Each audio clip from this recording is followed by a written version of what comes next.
Hello there, Ray here, and Minecraft just dropped a huge 1.20 snapshot. This includes the sniffer, archaeology, and the cherry blossom biome. Leave a like and make sure you're subscribed, and let's get into it. First up, the sniffer. This is the mob that won the 2022 mob vote. Currently, you can find the spawn egg inside the creative menu, as they haven't introduced the sniffer egg coming from archaeology yet. Let's turn on the hitbox and see how big they are. You can see they are square despite them looking like a rectangle. All these sniffers are sniffing about looking for some seeds. Here we got one here that's actually digging and actually dug up one of the new plants that are coming in the game. It looks so cute when they dig in the ground and they pop up the items. And the seeds they find are called torch flower seeds. With these seeds, you can go ahead and plant them on farmland. Let's go ahead and grow it up. You can see the next stage start to grow. And then we can see more of a flower being produced. This block is called the torch flower crop. Now the torch flower itself doesn't actually produce any light, but once grown up, you can go ahead and break it and harvest it. Then you can go ahead and plant this anywhere you want as a really cool decorative block. The torch flower can be put into the crafting grid and crafted down to make a orange dye, giving us an alternative way to actually get orange, but the easiest way is probably still making yellow and red using my flower dye farm and then just combining them for orange. But I'm sure going to enjoy making a farm, being able to automatically grow these up and collect them, as the items themselves are pretty cool for decoration. Now the seeds themselves can be used to actually breed sniffers. Let's give this one another seed and watch these two sniffers breed. They almost look like a solid box. Okay, they produced a baby. Let's go check it out. Oh, look at the baby, it's so cute. Baby sniffers are called snifflets. Let's go ahead and try to use the seeds. It looks like you can actually increase its growth speed by using the seeds on it. Now the sniffer cannot actually be tamed, and it is a passive friendly mob.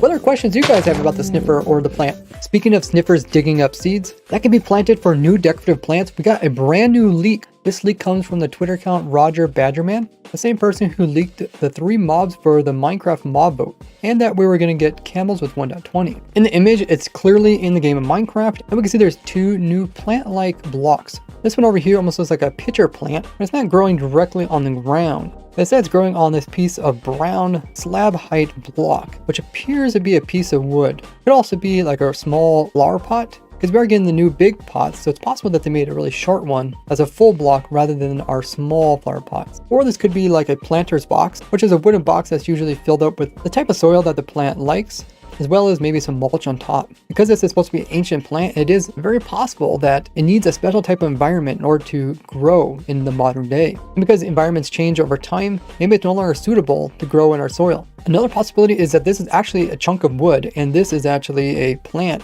that lives on decaying material, such as like you think of like a mushroom growing on an old log. So you put down like an old log, you plant your seed in it, seed would slowly grow up until it comes into this flowering plant. Now the second plant definitely looks like a vine or a lichen, both of which we already have in the game. But once again, you can see this one actually grows and flowers out. Now they are showing it on like stone, so it could be like some kind of moss that's growing on the stone. And these type of plants can actually bloom with somewhat small flower. When they did talk about the sniffer, they did mention decorative plants, which is plural, meaning more than one. So both of these could come from the sniffer digging up seeds. With the viney one, I'll be curious if players can use it just like vines and climb up them. But for the pitcher one, it's definitely unique, so it might have some unique properties, especially with this flower pot bait. What do you think about these? Next up, archaeology, where you can find suspicious sand around desert temples, desert wells, but they said they will add in more in the future. The sand looks a little bit different than normal sand, and using the new tool called the brush. To get the brush, you will need to put in 3 strings and 2 sticks. That'll produce 1 brush. With the brush, you can right click on things to try to dust them. You can see nothing's really happening to this sand. If we go to suspicious sand and we right click, you can see it's actually changing it. You see little cracks forming, kind of like the player would be breaking it. Once complete, it will convert over to a sand block. Now, in the original video, they showed the player actually removing layers. This is a lot simpler probably to code than to add layers. That would slowly go down and maybe change hitboxes as well. These suspicious sands, you can't actually collect them. When you break them, they just shatter. And even if they're sitting on top of another block and you break the one below it, they'll fall and then shatter as well. You have to be careful when digging about. If you stop brushing, the progress will eventually revert back to before. Nice thing is about where it converts back to sand, it doesn't leave holes in your world like the previous design would. Now when you are dusting, you move very slowly, kind of like holding a shield out. There's also this cool animation the player does with holding the brush and going back and forth with it. Now I couldn't find any desert temples that actually had natural suspicious sand generated with them, or desert wells with it. But we can mimic the loot that would come from these if we just do archaeology/desert pyramid. You can see we can get stuff like diamonds, TNT, emeralds, the new pottery shards, Now we go ahead and put this in a command block and we can just see all the different stuff that you'll actually get from it. So it seems each stand will only give you one item. So I ran a while, you can see all the different things you can get from it, including 3 types of the pottery shards, prize one, which has the little diamond shape on it. Some people thought it was a ruby. We also get the archery one, which has the bow and arrow on it. And we get the skull pottery shard, which has the skeleton skull on it. We also get quite a bit of TNT, got diamonds, emeralds, and even gunpowder. This doesn't make diamonds renewable since these suspicious sands aren't renewable, but it could be a cool way to get some early game without having to go deep in the ground. Also get emeralds for trading, gunpowder so you can make more TNT, and TNT so you can easily blow up stuff. Now if we change this command for the desert well, and we clear inventory, let's go ahead and run this one. We can see we actually get different loot. So we're getting emeralds now, we're also getting suspicious stews, some sticks, some clay bricks. So it's actually worth going to desert wells because they'll give you different types of loot. This includes the other pottery shard, which we couldn't get from the desert temple. This one called Arms Up. It's a little character with his arms up in the air. We also got tons of suspicious stews. Let's go ahead and eat one of them. That one gave us blindness. This one gave us night vision. This one gave us jump. So it seems like it's kind of random what effects you'll get. So you could get a good effect or you could get a negative one. We also got some more emeralds and of course sticks, which could be used to make like more brushes, because when you do use them, they take durability damage. You can see they have 64 of it. These shards can only be found through archaeology and cannot be crafted. Now with these shards, you can place them into the crafting grid like this, with each side being the type you want to display. This will produce a decorative pot. Depending on which side you put the image on, will decide which image are placed on which sides of the pot.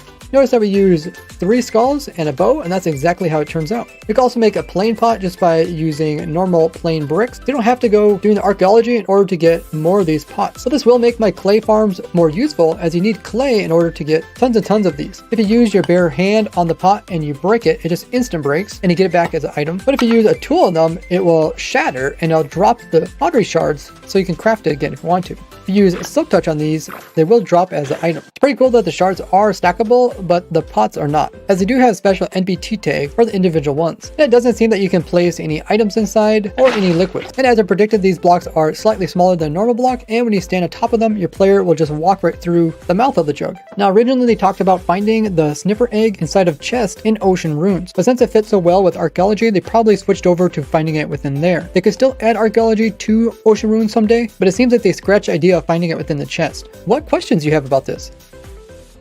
Now let's check out the cool cherry blossom biomes. They got these amazing trees which can be grown up from saplings. They have quite a bit of variety in how they grow up. So it should be a fun challenge designing an automatic farm and not only get the new wood type, but also the new leaves. So make sure you join my live stream just after this, where you the viewer can join me in playing in the new snapshot. You can find the details in the description. Crafting the logs down produces this nice light pink wood block variants. What do you think of these? The cherry grove biome can be found in mountains, just like you find meadows. And just by harvesting the leaves and placing them down again, they'll actually drip these particles, kind of like petals falling from the tree.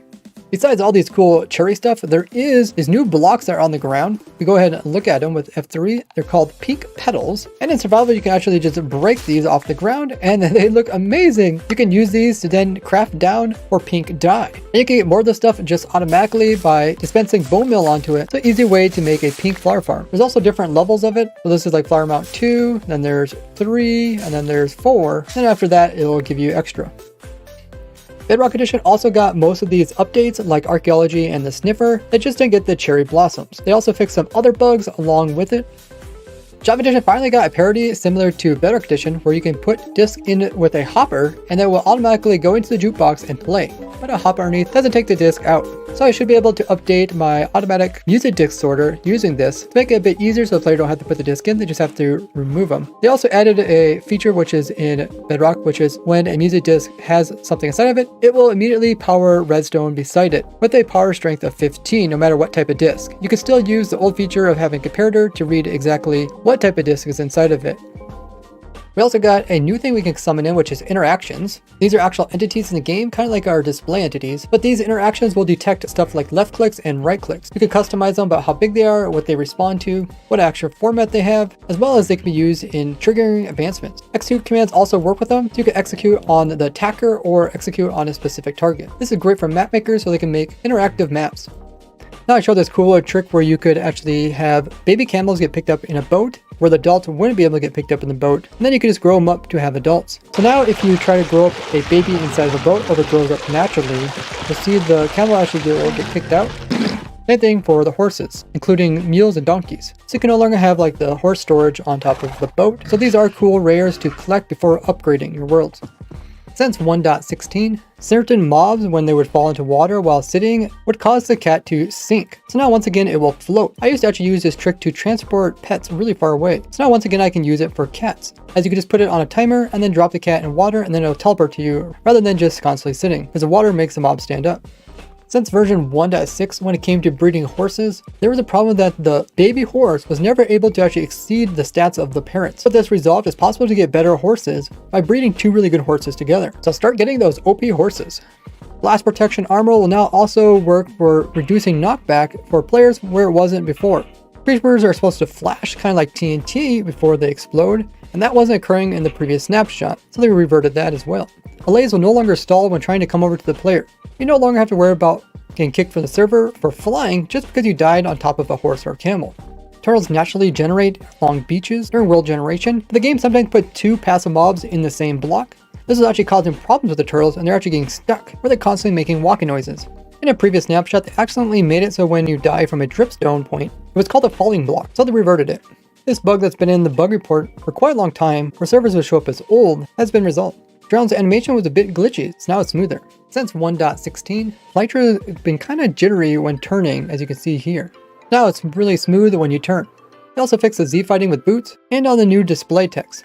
They resolved a bug where there was a memory leak. Now one thing I forgot to mention is that in the settings, you can actually change how fast you want the glint of the enchanted armor to move across the armor. There's also another setting for how strong you want the glint to be. You can completely turn it off so you can't see enchantments, or you can make it really strong so it's a little bit easier. But the enchanted glint doesn't only apply to armor, as this is used also in the potions with their different effects. And because overall they brought the glint down, it's much easier to see the exact type of potion you have in game just by the color. But before they had so much enchanting glitter on them, they all looked about the same. This is something I complained about for a long time, so I'm really glad they changed this. Also, with the ability to switch out armor just by right clicking while having it selected, also works on armor stands, so I can switch out the pants on that one.